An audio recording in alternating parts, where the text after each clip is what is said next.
Hi guys, in this video let me teach you how can you slowly walk on your Roblox app in PC and also on your mobile. So let's get right into it.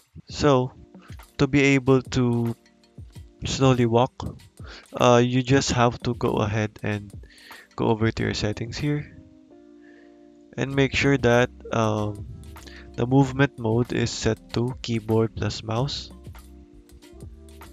And keep in mind guys, so the only way you can slow walk on Roblox PC is if you plug in your controller. So make sure you have your controller plugged in there, and you just have to move your joystick slowly until it slowly walks, your character slowly walks.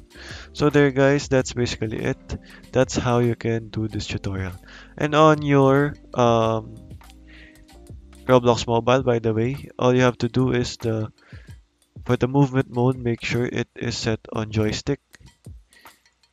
Here, the classic one, the default one, and you just have to move the joystick slowly, like you have on the controller on your PC, on your touchscreen, on your mobile.